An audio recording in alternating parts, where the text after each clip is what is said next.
नमस्ते बच्चों। आज हम क्लास 4 के बच्चों के लिए लेकर आए हैं हिंदी व्याकरण का पाठ पहला का अगला भाग।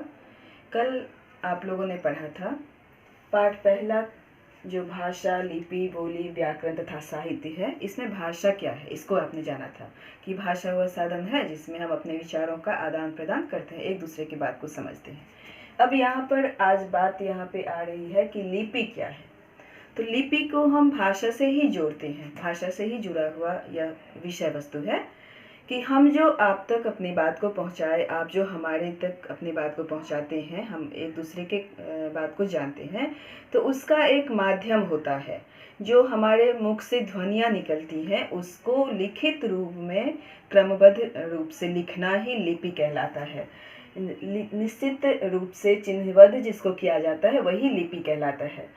आप इसको परिभाषा के रूप में इस तरह से ले सकते हैं कि मौखिक ध्वनियों को लिखित रूप में प्रकट करने के लिए निश्चित चिन्ह को लिपि कहते हैं। जैसे हम बोलते हैं कि मेरा नाम प्रतिभा है, तो यह जो मेरा नाम प्रतिभा है, यह जो हमने बोला अभी, तो उसमें क्या आ गया, कुछ ना कुछ चिन्ह आता है, इसे लिखना होगा। तो जैसे अ, आ, ई, क, ग, जितने भी अक्षर हैं, जितने भी वर्ण हैं, तो वही लिपि कहलाते हैं।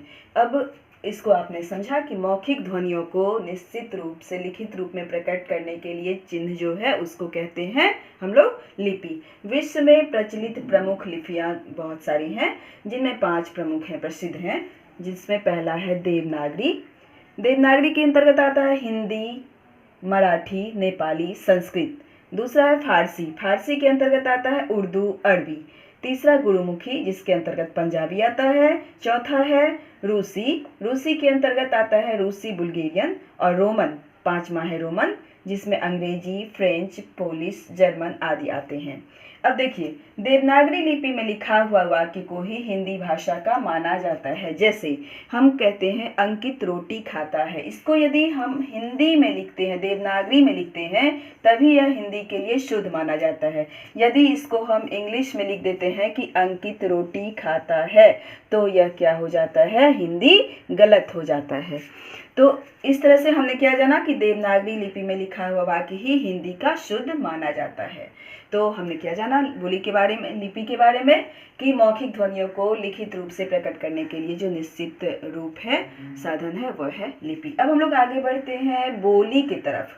बोली क्या है, तो क्षेत्रीय भाषा को बोली कहते हैं। क्षेत्रीय भाषा किसी खास विशेष क्षेत्र में बोली जाने वाली जो भाषा है उसे कहते हैं हम बोली। जैसे दरभंगा की भाषा अलग है, मधुबनी दरभंगा की। जैसे आप यहाँ से कुछ दूर ही चले जाइए, गया की तरफ चले जाइए, सीवान छपरा की तरफ चले जाइए, तो हर जगह आपको अलग अलग तरह के भाषा बोली सुनने को मिलेंगे, इसे ही बोली कहते हैं। अब यदि इसकी परिभाषा हम आपको बताएं तो इसका परिभाषा क्या, देखिए, किसी छोटे क्षेत्र में बोली जाने वाली स्थानीय भाषा को बोली कहते हैं। यानी कि स्थानीय भाषा जो होती है छोटे क्षेत्र में, यानी क्षेत्र विशेष में बोली जाने वाली, उसे कहते हैं बोली।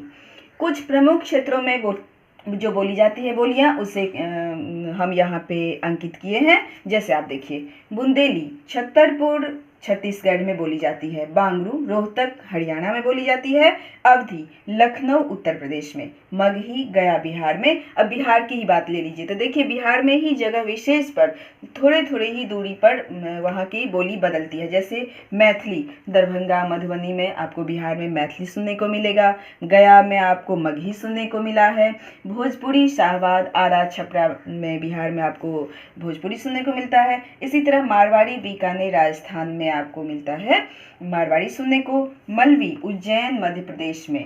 तो इस तरह से हमने क्या देखा कि क्षेत्र विशेष में कुछ ही दूरी पर जाके जो हमारे द्वारा बोले जाने वाली बोली बदलती है उसे कहते हैं बोली। आज हम लोगों ने पढ़ा लिपि और बोली। तो इससे संबंधित किसी भी तरह की बात को समझने में यदि आपको कहीं भी दिक्कत हुई हो तो आप कृपया हमारे फ़ोन नंबर पे हमसे आप संपर्क कर सकते हैं। मेरा फ़ोन नंबर है 9709419361 और मेरा नाम है प्रतिभा प्रीति। आप कभी भी इस नंबर से कॉल करके जितने भी पढ़ाए गए विषय वस्तु है इसमें किसी तरह की परेशानी हो तो उसे आप हमसे पूछ के क्लियर कर सकते हैं। और पढ़ते रहिए घर में और खेलते रहिए, खेल कूद के साथ पढ़ाई लिखाई भी होनी चाहिए। सुरक्षित रहिए, खुश रहिए। नमस्ते।